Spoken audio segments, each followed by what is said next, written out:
Auzubillahi minash-shaytanir-rajeem. Bismillahir-rahmanir-rahim. Brothers and sisters in Islam, Assalamu alaikum.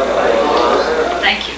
It is my challenge, not only to every single person on the face of this planet Earth, but also if there's any civilization on any other planet, it's my challenge to them as well, that Islam is the best savior and protector for women.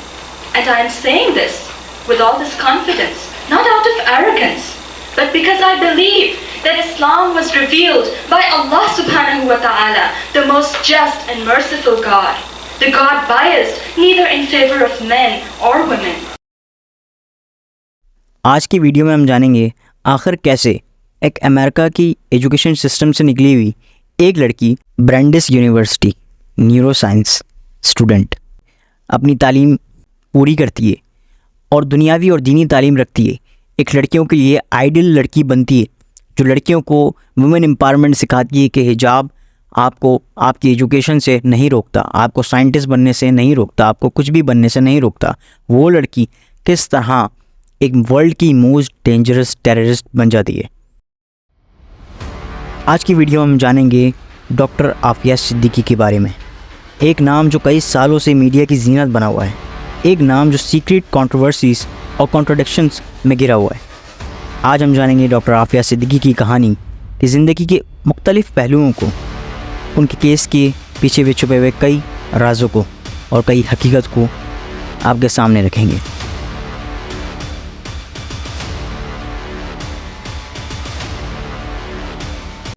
Doctor Aafia Siddiqui 2 मार्च 1972 कराची में पैदा हुई। वो एक तालीम याफ्ता ख़ानदान से ताल्लुक़ रखती थी। उनकी प्राइमरी तालीम कराची से थी, लेकिन उन्होंने स्टूडेंट वीज़ा लेके अमेरिका से ब्रांडिस यूनिवर्सिटी में न्यूरो साइंस की डिग्री हासिल करी।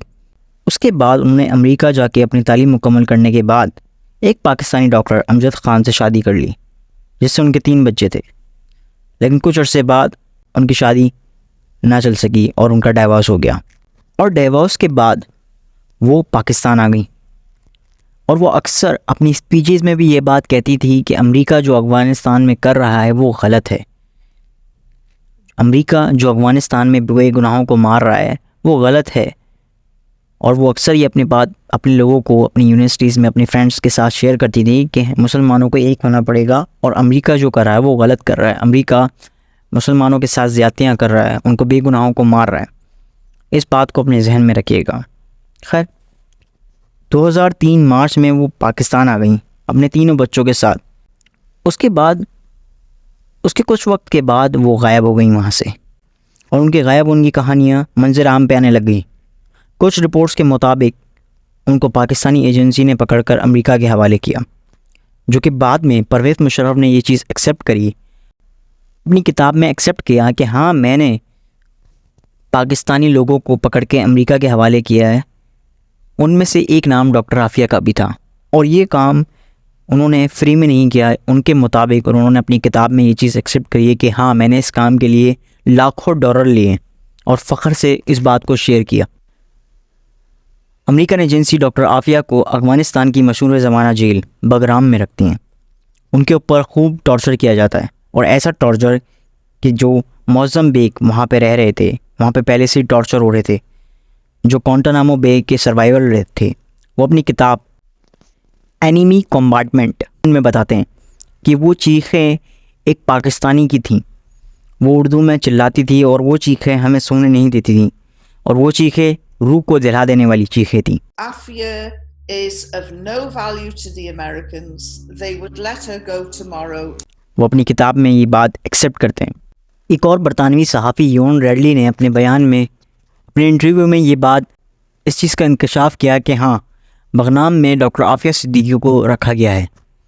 उनके साथ बेईमाना तशद्दुद होता है, उनके साथ एक ऐसा तशद्दुद होता है जो काबिल बयान नहीं है।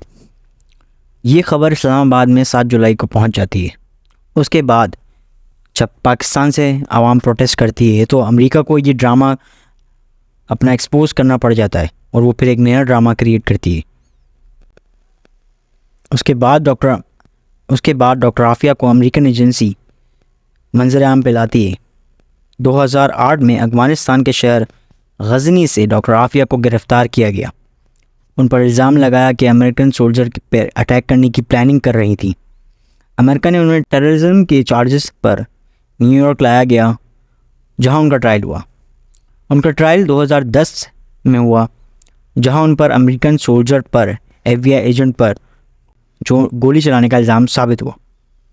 ये बात हाईलाइट हुई कि उनके पास से कुछ ऐसे डॉक्यूमेंट्स निकले हैं जो कि अमेरिकन एजेंसी के लिए ख़तरनाक हो सकते हैं। कुछ ऐसे केमिकल्स बॉम्ब बनाने के लिए न्यूक्लियर केमिकल्स बरामद हुए हैं, और ये इल्ज़ाम उन पर लगाकर कोर्ट ने उनको 46 सालों की सज़ा सुना दी। Without any proof, without any documents ये सज़ा उनको सुना दी जाती है। डॉक्टर आफिया सिद्दीकी के केस ने पूरी दुनिया में एक बहस छिड़ के रखी। पाकिस्तान में उनके हक़ में मुख्तलिफ़ प्रोटेस्ट हुए, जहां उनकी रिहाई का मुतालबा किया गया। उनका केस बहुत कंट्रोवर्सी में घिरा रहा।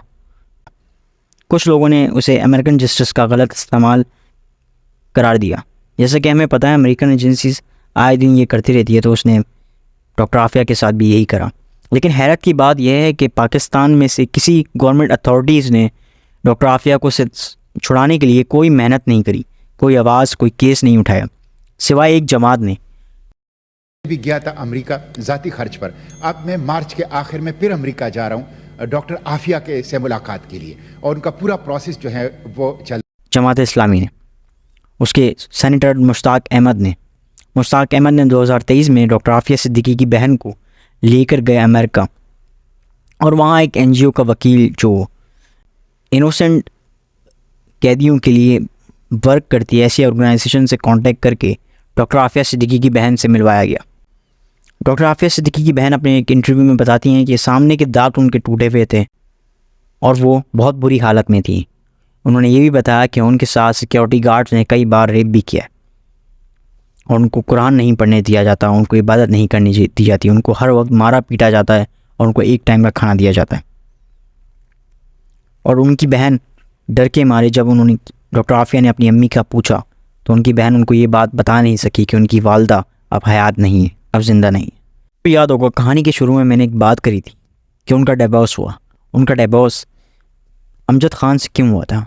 अमजद ख़ान उनकी बात नहीं मानते थे, क्योंकि जब डॉक्टर आफिया सिद्दीकी पाकिस्तान जाने की बात करती थी वो उनसे लड़ते थे।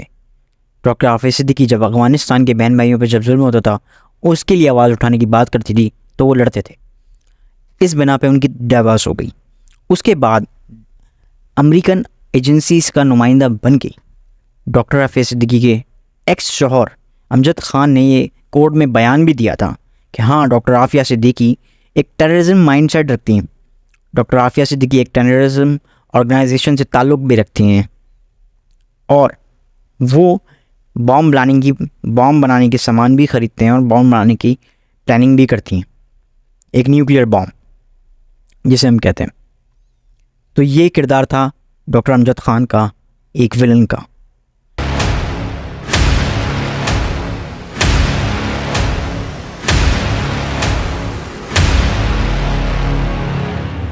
आफिया सिद्दीकी की जो ट्रेजेडी है, मैं इसे ट्रेजेडी इसलिए कहता हूँ कि ऐसा कोई भयानक केस आप सुनते ही नहीं है। यानी कोई सिविलाइज दुनिया के अंदर ऐसा केस सुना ही नहीं जाता है। एक माँ 3 छोटे बच्चों के साथ गायब हो जाती है। और जो भी हुकूमत में आया, चाहे नवाज़ शरीफ हो या जरदारी हो या इमरान ख़ान हो, सब ने सिर्फ ये बात तो करी कि हम डॉक्टर आफिया सिद्दीकी को बचाएंगे या वहाँ से निकाल लेंगे, लेकिन हुकूमत में आते ही उन्होंने सबसे पहले इस चीज़ पे अपने मीडिया पर्सन को बात करने तक से मना कर दिया।